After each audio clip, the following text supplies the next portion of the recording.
Believe it or not, this is making the rounds on Twitter, and there's a lot of people with communist paraphernalia in their bio being absolutely outraged at this. And this is like peak level trolling because they put landlords as the working class, and this is like one of the main reasons that leftists are attacking it. It's kind of hilarious because they believe that landlords literally do nothing and make money. I am willing to bet that if I pluck like boop, a random commie off of Twitter and I give him like just four buildings to maintain, he will not be able to do it. Like, he will bankrupt the business. I guarantee to you that they will not be able to do it. I'll be like, okay, you got these 4 properties, you have to rent them out and make a profit. How much are you willing to bet that they're going to fuck up? How much are you willing to bet that there's going to be some legislation, there's going to be something that they're not taking care of, or they will rent it to someone that's not a good payer, they will rent it to someone that's going to destroy their property, maybe even a criminal, and then they're going to end up out of a business. Because I actually do know landlords. It's not that fun. It's not no, really, it's not really as advertised. Okay, you don't just sit there and you make money. It's still a lot of work, a lot of paperwork, different type of work than a farmer, a manufacturer, or a resource and construction, right? Like, definitely that. The reason leftists are upset, I'll tell you why. They claim to care about the working class. In reality, I mean, obviously they don't, especially like modern left. The woke variety doesn't give a single flying fuck about the working class, besides talking about it and pretending to care. But we saw with individuals like Hassan Piker, right? Like, writers' strike in Hollywood. Oh, that's the one that they're going to support. Truckers striking in Canada. They seize their bank accounts. You know, like... They changed the definition of the working class to the point where I even saw Emma Watson, the actress, being considered working class, despite the fact that she's a multi-millionaire with disproportionate amount of power than you and I and influence, right? So what really they want to do is, like, people who I support and support my ideology are the working class, regardless of what wealth or what jobs they do. And people who are against my ideology, you know, people who don't want to get taxed, people who don't want to be overly regulated, they're evil. So they're like MAGA supporter, white supremacists, whatever, right? So this is how, like, the modern leftist thinks. And when you put it like this, it really upsets them, right? Because in the mind of most people, when you think about working class, you think about a profession that's backbreaking, usually. In reality, most people who want to make a living, they either need to sell their mind or their body. So you sell your mind if you want to be a doctor, if you want to be a lawyer, an engineer, right? Like, you're selling your mind. If you're selling your body, then you're a truck driver, you're a farmer, you're a person that is going to have severe back pains and health issues when they grow old. This is the natural way of things. It has always been throughout all the cultures, everywhere, you know. The king is selling his mind by trying to be a strategic genius on the battlefield, because otherwise, if he loses the war, then the enemies are going to have his head. That's pretty much how it always was, right? So, when you talk about the working class, are people who are usually selling their bodies, right? Like, they're there to perform a hard labor job in order to benefit society. And there is a difference now, I suppose, in 2023 between the service workers, right, people working at McDonald's, versus the people who are in construction, farmers, manufacturers.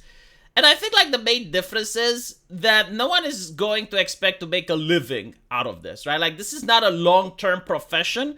This is a job that young people do in order to make an extra buck. If you look at the restaurant workers or the fast food industry, it has an incredibly high turnover rate. Like, these are low-paying jobs that are not meant to be sustainable or long-term. They are meant for a student who wants to make, an extra living during the summer. Or they're meant for a young person who wants to get his first job so he can have something on a resume. They're not stuff that is supposed to be as a long-term career profession, right? So most of the lefties, most of the woke people, they think that this is the working class.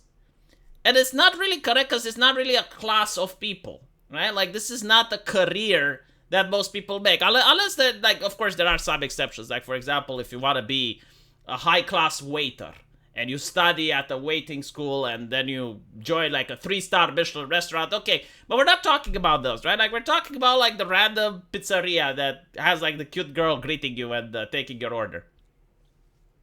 So, these individuals aren't really a class. They don't even share stuff in common. Most of them, at least, right? Because like one of them may actually be an educated person that goes to Harvard. Well, okay, probably not Harvard, but goes to like a university, and within the summertime he wants to make a buck. Another person can be someone that doesn't even have a university degree and is just, you know, like trying to make ends meet for his family, so he's working at McDonald's. So like these two individuals, they have almost nothing in common except for the fact that they work at McDonald's, right? Meanwhile, when you look at a farmer, well, this is now a career profession. You can't just do farming for a holiday. Like, it's a way of life.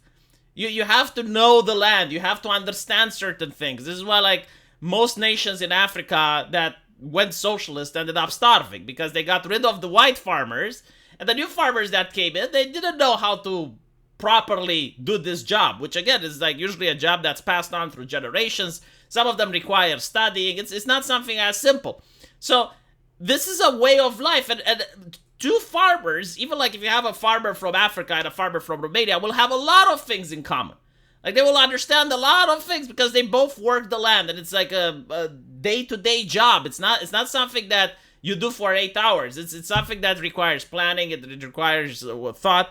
Same thing with people in construction, people in manufacturing, right? Like they have a lot more in common with each other than you have people who are working at McDonald's or who are like a waiter at a restaurant, right? And not only that, like when you're a farmer, it influences your entire lived experience. Like if you take one trucker from China and one trucker from Texas, chances are they have a lot more in common than if you take two people working at McDonald's from different cities. So this is what Karl Marx was actually talking about when discussing the working class. It was like a class of people with shared interests, people with shared experiences. The new idea of a working class, which is the barista at Starbucks, he's got like minimum shared experiences between other baristas. Very few of them, right? It's difficult to even put them as a class, as a group of people. And not only that, again, it's supposed to be a transitory job. It's not supposed to be like the way that you start a career. But anyway, right, let me know what you guys think. And as usual, please do not forget to check the pinned comment in the comment section. And hopefully I will see you guys there. Take care.